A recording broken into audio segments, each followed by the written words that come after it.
Bismillahirrahmanirrahim. Assalamualaikum warahmatullahi wabarakatuh. Dan salam sejahtera buat seluruh sahabat dan sobat IPISO dimanapun Anda berada. Jumpa lagi dengan saya, Swadi Idris Amir. Tentunya di acara kesayangan kita, IPISO Rumah Edukasi.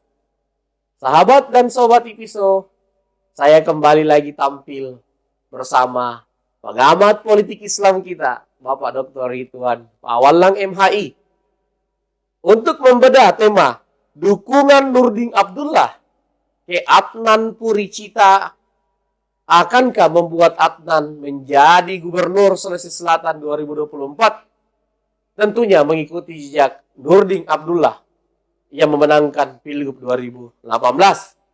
Mari kita bedah bersama Pak Dr. Ridwan Pawalang, pengamat politik Islam kita. Assalamualaikum Pak Dr. Salam Kak Kadir. Sehat? Alhamdulillah. Alhamdulillah. Baik, sahabat dan sobat IPISO. Memang membicarakan sosok seorang Adnan itu sangat menarik. Karena selain Andi Sudirman Sulaiman, nama Adnan Puricita lah yang paling banyak dibicarakan. Kenapa? Karena sosok yang muda menjadi kepala daerah saat ini di Kabupaten Goa yang geopolitik yang seksi membuat dia diidentikan dengan figur yang dianggap cocok dan pantas untuk melawan Andi Sudirman Sulaiman. Tapi banyak juga yang menginginkan dia berpasangan. Mari kita lihat. Terkait tema, dukungan Nurdin Abdullah akankah memuluskan langkah Adnan untuk merebut Gubernur 2024 seperti apa? Saya langsung mempersilakan kepada Dr. Ridwan Pawalang. Pak Dokter, gerbong politik di Sulsel kan tentu banyak. Kita pasti sudah paham dan bisa kita sebutkan sebentar satu persatu. Di luar Nurdin Abdullah apa saja. Namun tentu Nurdin Abdullah sebagai mantan gubernur yang sudah teruji di 2018 lalu, dia sudah teruji bahwa antusiasme masyarakat terhadap kefigurannya, dan sampai hari ini pun dia tersandung masalah, dukungan itu terus mengalir kepada dia. Artinya besar kemungkinan memang Nurdin Abdullah bisa mempengaruhi pemilihan 2024. Artinya siapa yang didukung dia itu punya potensi, karena loyalis Nurdin Abdullah kalau dalam kajian riset TV itu bisa sampai sekitar 17%. Yang kelihatannya akan cenderung mengikuti pilihan-pilihan Nurdin Abdullah. Karena 17% ini menurut kajian IPI itu menganggap Nurdin Abdullah figur yang tersolimi. Persoalan benar dan salahnya itu bukan kapasitas kita untuk membedah. Kita fokus pada dukungan politik. Seperti apa kita lihat ketika Nurdin Abdullah mendukung Adnan Puricita Iksan Yassin-Limpo. Apakah Adnan akan bisa mulus atau tentu masih banyak hal-hal yang bisa menjadi kendala? Seperti apa, Pak Dokter? Silakan. Baik Kak Kadir. Assalamualaikum warahmatullahi wabarakatuh. Waalaikumsalam. Sahabat dan sobat IPISO dimanapun berada, selamat tahun baru 1 Januari 2022. Iwako. Iwako. Dan saya pikir tahun 2022 ini adalah tahun kemenangan. Selain itu, saya tambahkan, subscribe-nya di 2022 harus makin banyak. Betul itu. Kalau kemarin masih lupa-lupa subscribe IPISO, 2022 jangan lupa loh. Betul. Jadilah subscriber pemenang untuk IP. Insya Allah IPISO ini akan mengedukasi, memberikan wacana-wacana yang menarik. Baik, lanjut. Silakan Pak Dokter. Baik Kak Kadir. Tentu saja membincang Pilgub 2024 itu tidak bisa kita pisahkan dari figur-figur yang ada Kak Kadir, yang hari ini memang mainstreamnya itu melihat pada sosok kepala daerah. Sosok kepala daerah yang mempersiapkan dirinya, dan siapa saja di antara mereka itu tentu saja akan menjadi sebuah rebutan, menjadi sebuah perhatian bagi masyarakat. Itu berawal dari sebetulnya dari sosok Pak SYL, ya, Pak SYL yang memulai langkahnya dari Wagub, ya, pemilihan DPR, lalu kemudian maju, kemudian menjadi calon gubernur bersama dengan Pak Agus Arifin-Numan. Tetapi waktu itu sebetulnya dukungan ataupun fasilitas lain dari medsos dan seterusnya itu tidak terlalu muncul. Belum terlalu kuat. Belum terlalu kuat dan Sudah muncul tapi belum terlalu kuat. dalam arti begini Kak Kadir, masyarakat waktu itu belum menggunakan fasilitas handphone ini sebagai bagian daripada alat untuk kemudian menerima dan memberikan edukasi politik dan kampanye politik. Betul. Nah, itu terjadi ketika misalnya Pak Joko Widodo atau Pak Jokowi kemudian maju sebagai wali kota Solo, ya, kemudian bergeser ke Jakarta. Itu diawali di situ Kak Kadir. Menurut pantauan saya terkait dengan hadirnya sosok kepala daerah yang kemudian punya prestasi dan diinginkan, disukai dan dicintai oleh masyarakat. Nah, dalam konteks sukses sebetulnya itu juga terjadi ya di tahun 2018 kemarin, dan itu tertuju kebetulan atau seperti apa pada sosok Prof. Nurdin Abdullah. Karena bantengnya yang cukup menarik ya pada saat itu. Nah itu memang terasa bahwa memang banteng ini di tangan dingin Prof. Nurdin Abdullah memang terasa, karena memang transisi dari daerah yang belum terkenal tanda petik, yang belum maju tanda petik, kemudian lahir ataupun ditangani pada sosok Bupati Nurdin Abdullah yang punya perbedaan. Sebetulnya semua kepala daerah punya regulasi yang sama, kewenangan yang sama dan seterusnya Kak Kadir. Tetapi ada perbedaan. Nah, kalau kita di kampus itu menulis disertasi, apa perbedaan disertasi Anda ini atau penelitian terdahulu dengan penelitian Anda? Di mana perbedaannya? Nah, sosok sebetulnya dalam konteks pemimpin daerah ataupun bupati ataupun wali kota ataupun gubernur, di situ sebetulnya apa perbedaannya? Nah, perbedaan itu dan kemudian menjadi sebuah perhatian masyarakat. Nah, sekarang Kak Kadir, tentu saja bahwa sesungguhnya kurang lebih 2 tahun Prof. Nurdin ini memimpin Sulsel bersama pasangan Andre Sudirman Sulaiman, ya, kemudian mendapat musibah. Tentu saja menjadi bagian daripada sebetulnya dalam bahasa Makassar itu kacina-cinan atau lagi ngiler-ngilernya kan, kalau makanan, kalau barangkali kita makan coto Makassar atau sop ulujuku ya tuh, lagi ngiler-ngilernya atau lagi kacina-cinan atau lalu kemudian mendapat musibah. Nah, tentu saja bahwa voter-voter beliau, pecinta-pecinta beliau dan loyalis beliau, dan memang yang merasakan dampak di daerah, bagian daripada misalnya eksekutif, pemerintah-pemerintah daerah, itu yang merasakan, tentu saja sulit untuk kemudian melupakan, meninggalkan Prof. Nurdin Abdullah. Diskusi-diskusi kita Kak Kadir, saya selalu mengatakan bahwa patron politik Nurdin Abdullah dalam konteks politik sosial, khususnya dalam Pilgub nanti, itu menjadi sebuah pertimbangan, preferensi bagi loyalis-loyalis beliau. Kalau seperti itu, tentu saja kalau kita katakan apakah akan berpengaruh? Ya, tentu akan berpengaruh. Sekarang kita membedah sosok Pak Adnan. Pak Dr. Adnan Purica ini seperti apa? Nah, saya selalu katakan seperti apa sentuhan tangan dingin Pak Dr. Adnan ini di Kabupaten Goa. Itu juga penting. Karena indikator dia untuk disukai adalah Goa yang daerah dia pimpin. Sejauh mana kemajuannya. Nah, itulah Kak Edi. Nah, saya ingin katakan bahwa sosok Pak Dr. Adnan ini adalah sosok muda, ya. Pak Dr. Adnan ini tidak boleh hari ini happy-happy aja dalam arti menikmati, ya, jeripaya omnya dan bapaknya, tidak boleh. Seorang pemimpin itu dia ingin katakan kul ana haza. Gitu? Seorang pemimpin itu dia akan katakan bahwa inilah saya. Pemuda pemimpin itu adalah saya. Inilah pemimpin pemuda itu dan inilah saya. Jangan katakan inilah bapak saya, ini om saya. Ya. Dia harus katakan inilah saya.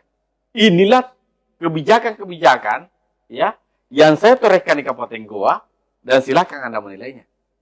Nah, saya ingin katakan bahwa Pak Dr. Adnan ini kalau misalnya ingin ya disukai ya, kita berangkat dulu disukai dulu ya. Kalau sudah dikenal saya pikir cukup dikenal. Ya, disukai. Akseptabilitasnya seperti apa? Tentu saja kriteria-kriteria yang perlu dihadirkan adalah mencocokkan prestasi beliau, kebijakan-kebijakan beliau ini dengan Prof. Nurdin. Ya kan? Itu dulu saya pikir yang substansi dalam konteks seorang pejabat ataupun seorang bupati yang memiliki prestasi Kak Kadir. Kalau itu sudah bagus, sudah bisa disukai, tentu saja persoalan elektoralnya, elektabilitasnya itu akan beririsan. Nah, langkah berikutnya tentu saja ingin saya katakan pada episode ini kepada publik Sulawesi Selatan tentu saja tentang kepentingan politik. Prof. Nurdin, saya pikir Pak Nurdin ini tentu saja ingin ada kesamaan, ada chemistry, ada timbal balik daripada dukungan itu. Karena saya yakin bahwa Prof. Nurdin punya kepentingan. Apakah kepentingan dirinya, keluarganya, dan kepentingan gerbongnya. Ataupun orang-orangnya yang mungkin dipersiapkan dalam mengisi ruang-ruang yang ada ketika di pemimpin yang disukainya ataupun pemimpin yang didukungnya itu berhasil memenangkan ataupun berhasil menjadi gubernur. Nah, ini yang saya pikir penting untuk kemudian menjadi sebuah informasi kita sampaikan kepada publik bahwa sejauh mana pengaruh dukungan Nurdin Abdullah terhadap Pak Dr. Adnan Purica ini. Nah, tentu saja bahwa sesungguhnya ini kepentingan politik di samping yang substansi tadi itu, kita katakan itu berpengaruh sebagai bagian barangkali prasyarat bagi sosok Dr. Adnan ini untuk kemudian mendapatkan pilihan itu. Yang kedua, Kak Kadir, secara geopolitik. Iya. Geopolitik ini saya pikir patut menjadi pertimbangan. Sama-sama dari selatan. Sama-sama dari selatan. Sama-sama dalam peralatan. Dan dalam sejarah perpolitikan di Sulawesi Selatan ini, seseorang yang didukung oleh Bantai misalnya, itu potensinya untuk menang cukup besar. Sahrul 2 periode. Sahrul 2 periode. Didukung Asikin Sultan. Ya. Didukung oleh Pak Dr. Asikin, saya pikir cukup. Dan saya berarti ada chemistry ya? Saya pikir dari geopolitik ada antara gua dengan Bantai. Ada chemistry-nya Kak Kadir. Ada chemistry-nya. Baik dalam aspek politik, begitu sejarahan, saya kira dua daerah ini punya chemistry di masa lalu, masa sekarang, dan dalam konteks politik Kak Kadir. Nah, oleh sebab itu, tentu saja bahwa memang ada juga tantangan di tempat lain.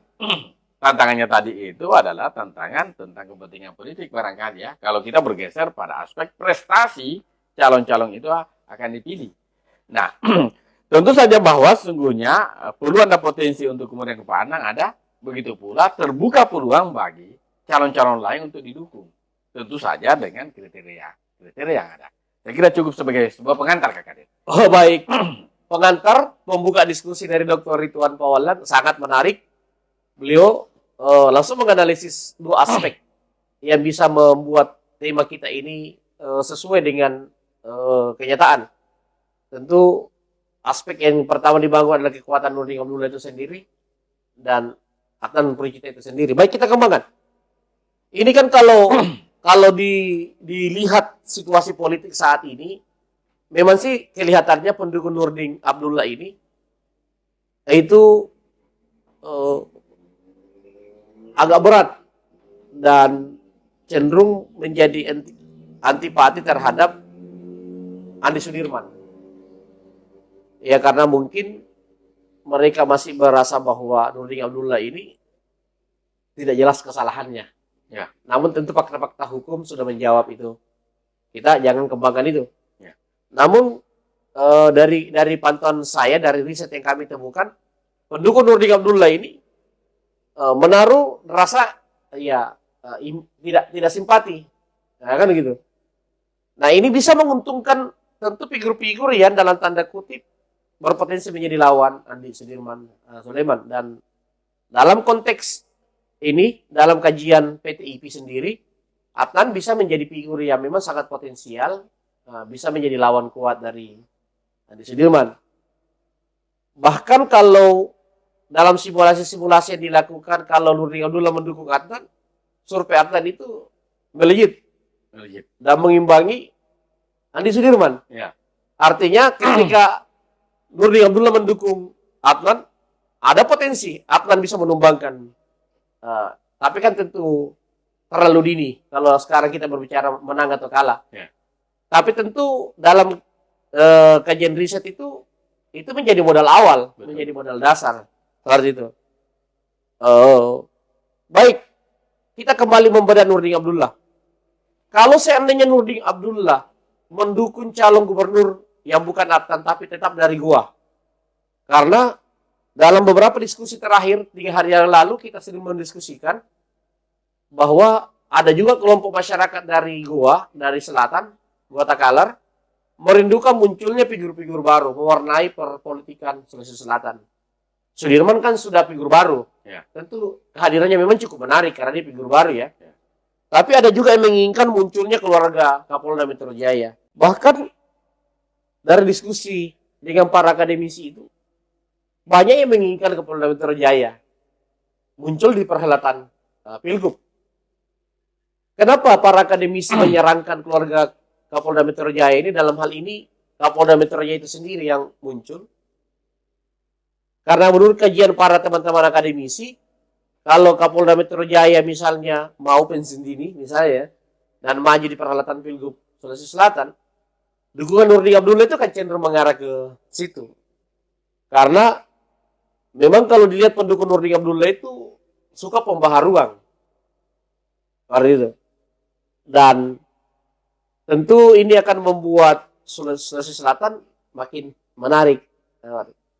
Kalau kacamata kita sendiri melihat, kalau misalnya ini kan harapan dari para kelompok-kelompok akademisi dan kelompok-kelompok aktivis dalam beberapa diskusi, tentu kita tidak berhak mengarahkan Pak Kapolda Metro Jaya ini yang karirnya lagi di atas puncak, dia berpotensi menjadi Kabar Eskrim, Wakapolri, dan bahkan menjadi Kapolri. Namun kalau seandainya memang apalagi saran dan masukan para akademisi itu direspon oleh beliau dan ingin menjadi pemimpin di Sulawesi Selatan dan didukung Nurdin Abdullah, seperti apa kita melihat kehadirannya dan peluangnya? Baik, Kak Kadir. Saya mengulas dulu sedikit tentang elit-elit di Sulsel ini ataupun gerbong-gerbong ya. Iya. Nah, jadi gerbong pertama saya pikir tidak bisa kita nafikan Pak STL. Pak STL ini kan sudah masuk Pak Dr. Adnan, kan?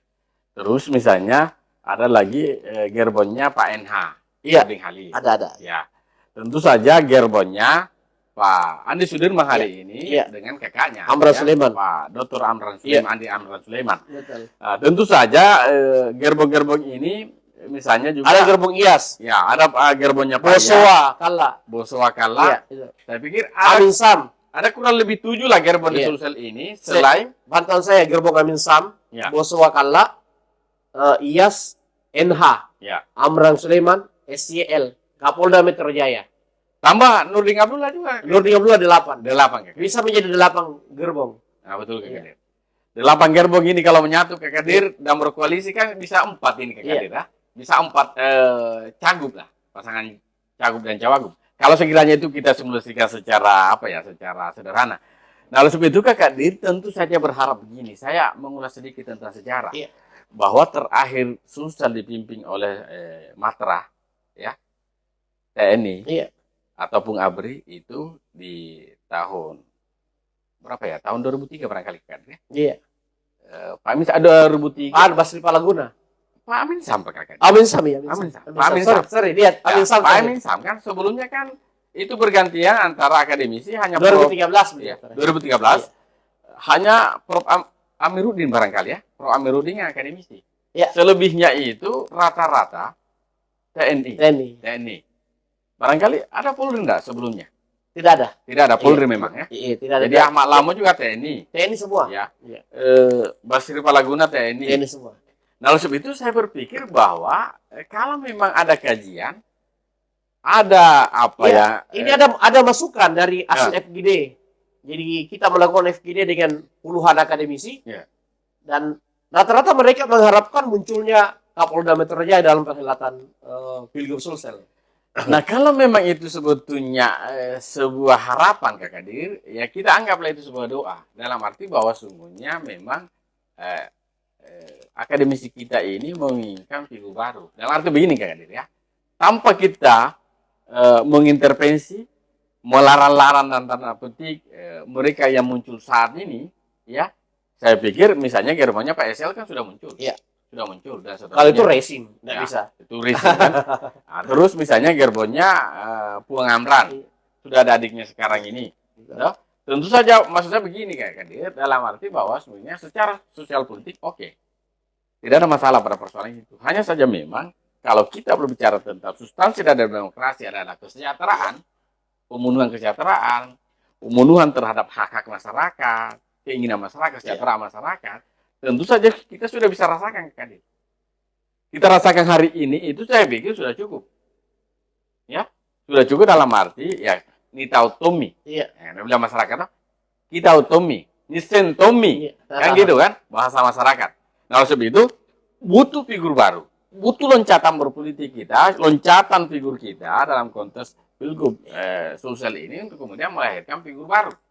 Ya memang selama ini memang belum pernah tampil. Ya. Ada figur baru yang kita anggap figur baru ataupun bukan yang terdahulu, tetapi memang sudah pernah tampil. Ya.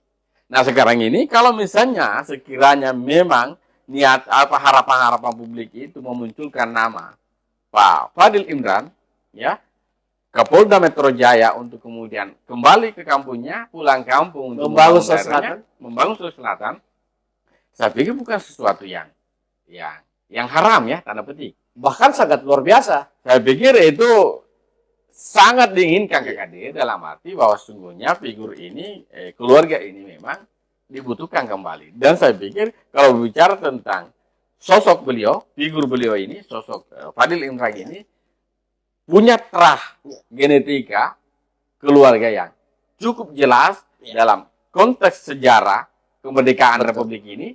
Sampai kontribusi hari ini kepada Republik, jelas loyalitasnya, bagaimana membangun, bagaimana nasionalismenya. Itu jangan diragukan. Jangan diragukan kakak. Gitu. Nah, sebab itu saya pikir kalau memang itu pun ada, saya pikir sosok dari selatan berarti akan muncul dua kakak. Iya. Dan Nathan bisa saja mengalah. Dan, ya, saya pikir Pak Adnan ini cukup mungkin mengalah atau tidak menurut kajian kita. Saya pikir ini akan ada kompromi. Ada kompromi. Jadi kompromi akan ada ya. Kompromi dalam arti ya, saya pikir dalam konteks politik saya pikir sudah bisa dipahami kali ini. Nah, kalau misalnya muncul dan bagaimana dukungan Prof Nurdin, waduh, saya pikir sangat cocok dan chemistry-nya ini sangat kencang dan kuat, ya, sangat kuat dan sangat dekat chemistry-nya kakak. Iya, karena memang Nurdin Abdullah dikenal dekat dengan keluarga bangsawan Goa. Fadil Imran ini cucu Raja Goa, karena Tony Pak Nasi Kalon lah, dari garis ibu. Ya. Dan Nurdin Abdullah kan juga punya garis dekat dengan kerajaan Goa karena dia dari Bantaing kan, Bantaing dan Bone kan seperti itu.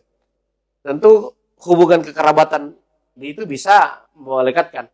Nah, menarik ini mungkin akan menjadi wacana yang akan terus bergulir karena saya juga kaget ada sekitar 17 sampai 18 akademisi yang mengatakan bahwa kenapa kita tidak meminta Kapolda Metro Jaya untuk pulang ke kampung membangun Sulawesi Selatan. Kita membutuhkan figur yang tegas, keras, berwibawa, berkarakter. Dan sosok itu ada pada sosok Pak Fadil Imran, Kapolda Metro Jaya. Seperti itu. Kemudian yang kedua, dari masukan teman-teman akademisi di Redaktor, tesis dari kepemimpinan yang dibangun Jokowi, menggambarkan bahwa ke depan orang mau jadi presiden atau wakil presiden harus jadi gubernur. Siapa? Nah, kondisi seperti ini juga yang membuat munculnya tesis bahwa kemungkinan Amran Sulaiman itu lebih cenderung maju gubernur, bukan calon wakil presiden. Ya. Ini banyak di grup-grup WA pun didiskusikan itu, bahwa kelihatannya Amran Sulaiman akan cenderung didorong untuk maju di gubernur menggantikan adiknya disuruh mengurus perusahaan. Karena kalau Pak Amran katanya mau maju sebagai calon wakil presiden ke depan, harus jadi gubernur dulu. Ya. Nah, ini juga yang membuat munculnya kajian bahwa kalau Amran berpotensi muncul dari utara, maka banyak yang menginginkan munculnya Fadil Imran dari selatan. Sehingga Sulawesi Selatan ini diwarnai tokoh-tokoh berkualitas. Betul. Seperti itu. Betul kan? Nah, ini menarik. Betul kan? Ini menarik karena ada juga yang mengkaji bahwa Guntur Laupe, mantan Kapolda dari Parepare, juga kemungkinan besar akan muncul namanya dalam perhelatan ini. Dan juga Majen Tanri Balilamo pun masih kemungkinan akan mewarnai perhelatan ini. Nah, kajian dari teman-teman adalah lahirnya, munculnya figur-figur potensial, sehingga Sulawesi Selatan ini siapapun yang menang di antara mereka orang berkualitas. Bagaimana kajian di Dokter? Sebetulnya ini menarik ya, dalam arti bahwa sesungguhnya untuk tidak mengatakan, ya bolehlah saya katakan, dalam arti ada kejenuhan barangkali. Kejenuhan itu kemudian berangkat terrefleksikan dari sebuah harapan, cita-cita bahwa Sulsel ini harus bangkit, harus maju dan lari kencang. Dan kemajuan Sulawesi Selatan ini harus dilipat gandakan, ya. Karena imperium kita memang adalah imperium yang punya sejarah kemajuan. Ya toh? Baik Goa Tallo ini di masa lalu, itu adalah sejarah kemajuan kan. Kalau kemajuan ini ada, potensi ekonomi kita ada. Pangan kita jelas, pertanian kita jelas. Tetapi kalau pemimpin kita ini tidak mumpuni, tidak membaca tentang potensi-potensi itu ke Kadir, saya pikir itu akan menjadi sebuah sampah. Dia akan busuk saja di kebun, busuk di sawah, atau di jalanan ke Kadir. Nah, kita mau sebetulnya kebangkitan itu memang harus di tangan orang-orang yang punya optimisme, punya komitmen, punya kualifikasi, ya, dan punya darah yang memang punya mental untuk memajukan, punya rasa kepemilikan terhadap bangsanya. Nah, lahirnya atau munculnya nama-nama tadi itu dalam bagian sebetulnya yang memang kita harapkan sebetulnya ke depan ke Kadir bahwa Pilgub 2024 itu memang kita membutuhkan, dan saya sepakat sebetulnya dengan harapan-harapan yang dimunculkan oleh kawan-kawan ataupun para profesor guru-guru besar kita yang memang dimunculkan dalam sebuah forum FGD. Betul. Nah, kalau ini saya pikir perlu untuk ditindaklanjuti. Saya ada rencana seperti itu. Karena ada wacana dari beberapa, saya mungkin ke depan akan coba membuat satu forum diskusi lewat Zoom, ya, dengan mengundang ratusan akademisi. Seperti apa kajiannya terkait kepemimpinan Sulsel. Terutama saran dari beberapa puluhan akademisi yang menginginkan munculnya nama Kapolda Metro Jaya. Itu kita kembangkan ke depan. Menarik sekali itu. Ya baik, saya lanjut ke Kadir. Saya pikir tesis yang disampaikan ke Kadir itu bahwa munculnya Pak Jokowi sebagai presiden yang lahir dari wali kota, kepemimpinan daerah. Ya, kepemimpinan daerah. Saya pikir itu memang menjadi tren, Pak. Dan akan berlanjut menurut kajian kita. Akan berlanjut. Dalam arti bahwa memang kita bisa membuka lembaran tentang pemerintahan Gubernur California kalau tidak salah ke Kadir ya, Amerika.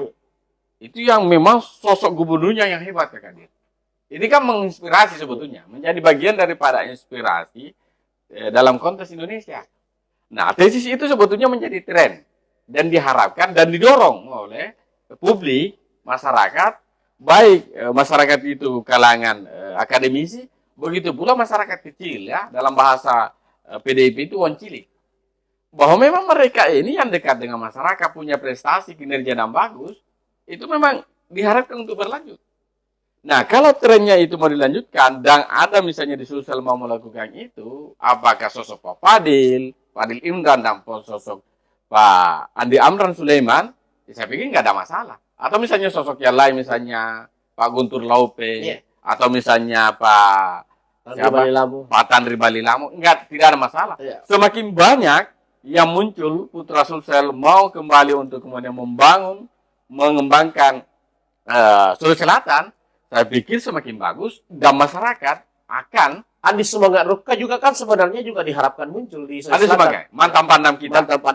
Saya pikir sebagai akademisi, sebagai anak muda, semakin banyak yang muncul itu semakin bagus. Dalam arti bahwa mereka ini hadir untuk membangun daerah. Tentu saja kita akan melihat seperti apa pola komunikasinya, gagasan-gagasan yang disampaikan untuk mengembangkan Sulawesi Selatan. Tentu pasti ada diferensiasi.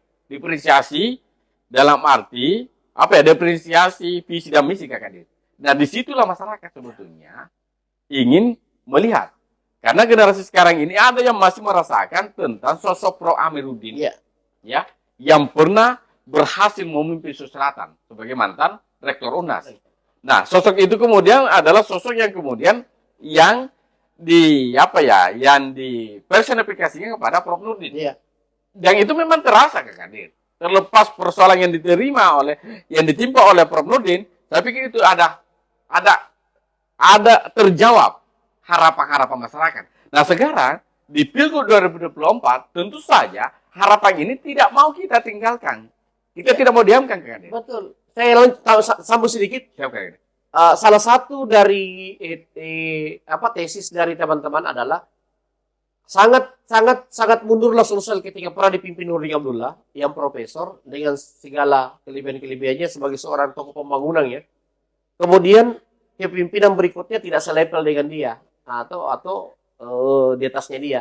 Terlepas misalnya ada kasus yang menimpa Nurdin Abdullah, itu bukan itu yang dipandang orang, tapi Nurdin Abdullah memang dikenal sebagai tokoh yang memiliki jiwa membangun yang sangat kuat.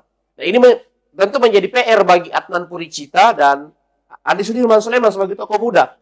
Seperti itu.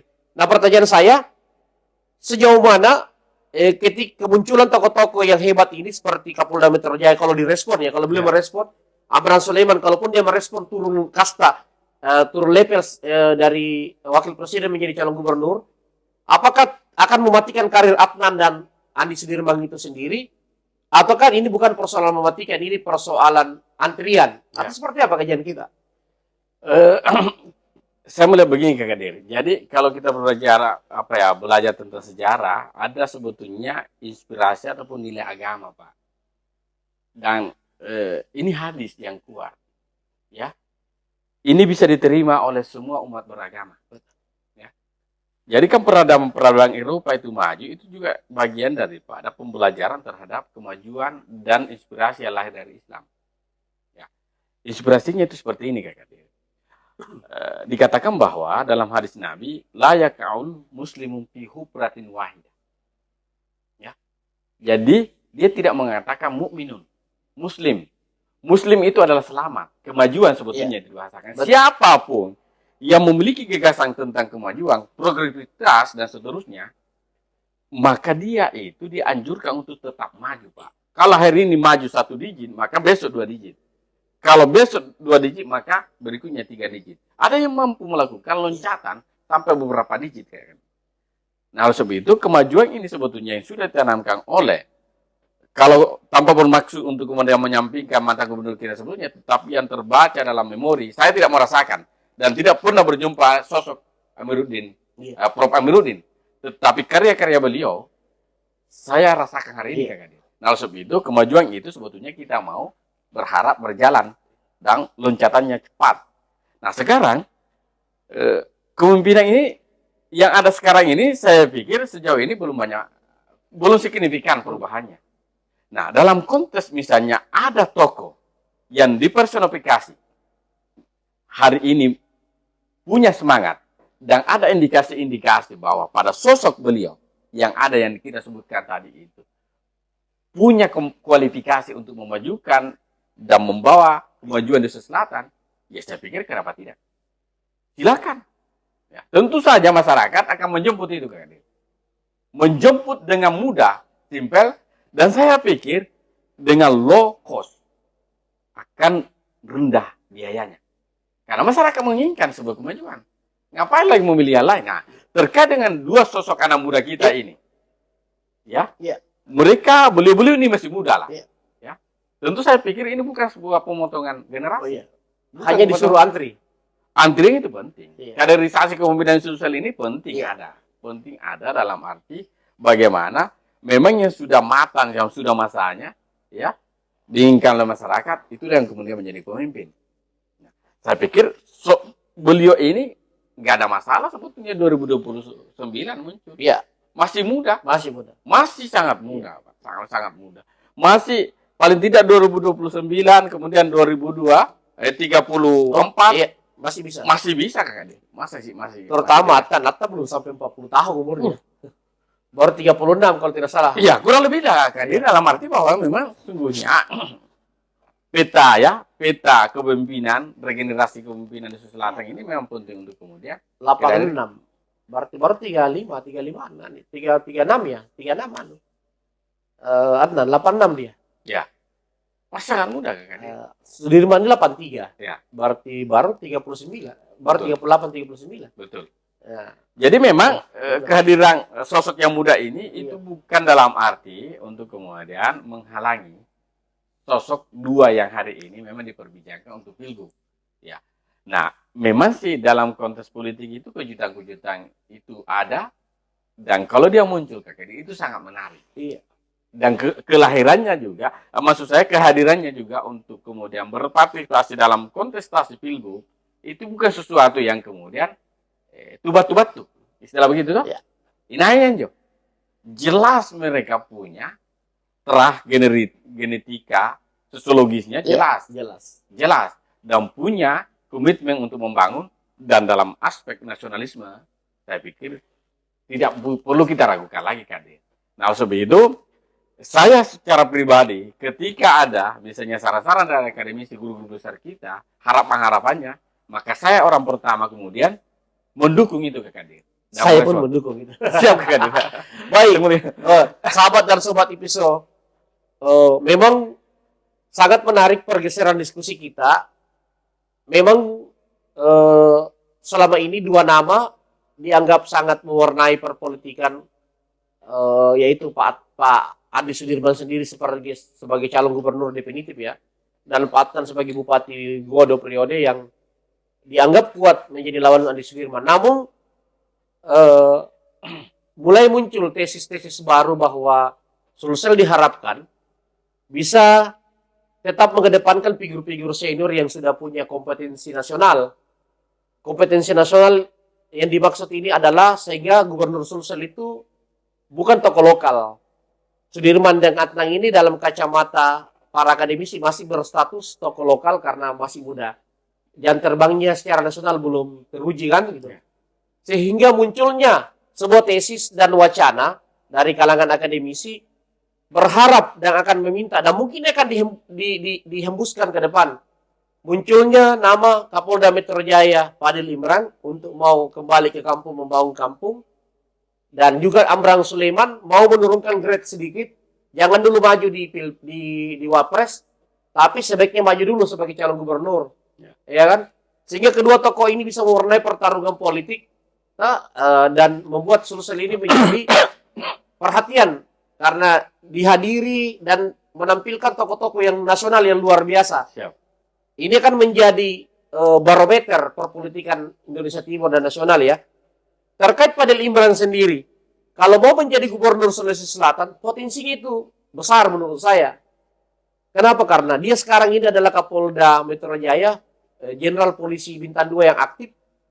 Kalau misalnya dia bisa mendapatkan dukungan dari PDIP, maka untuk menjadi gubernur sangat mulus menurut saya. Kenapa? Karena dia bisa diposisikan sebagai PLT gubernur Sulawesi Selatan dulu karena Andi Sudirman berakhir September 2023. Siap. Kalau Fadil Imran menjadi PLT gubernur Sulawesi Selatan menggantikan Andi Sudirman Sulaiman, maka jalannya menuju pilgub itu akan berjalan mulus. Siap, Kak. Iya kan? Kenapa? Karena dia bisa sebagai Jenderal Bintang 2 kan? Dia sejajar kan? Dia bisa menjadi PLT gubernur. Seperti itu sudah contoh tahun-tahun sebelumnya.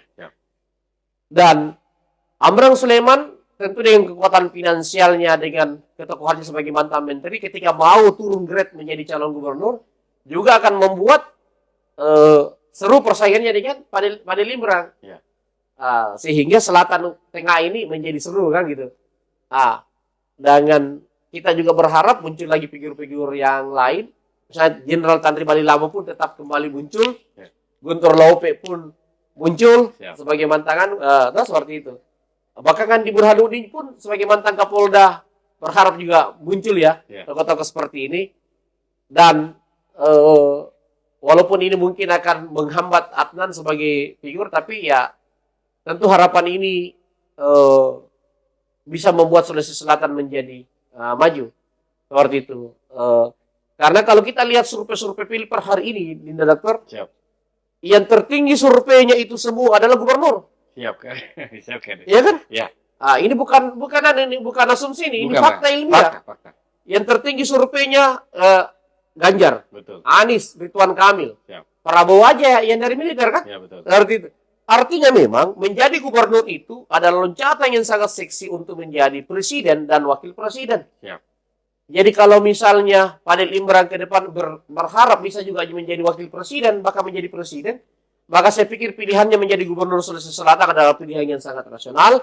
Begitu juga dengan Andi Amran Sulaiman, harus menurunkan grade dulu menjadi gubernur. Tapi ini saran dari para akademisi. Siap. Saya di sini sebagai host dan menjadi wakil diskusi dari Dinda Dokter hanya menyampaikan di IPISO sebagai ruang-ruang edukasi politik. Betul. Terima kasih. Siap, Dinda Dokter. Siap. Sampai kita akan kembangkan nanti diskusi ini ke depan. Siap, Kak. Dengan mengundang para pakar-pakar. Siap. Dalam bentuk forum FGD mungkin bagus. Siap. Assalamualaikum warahmatullahi wabarakatuh. Waalaikumsalam warahmatullahi wabarakatuh.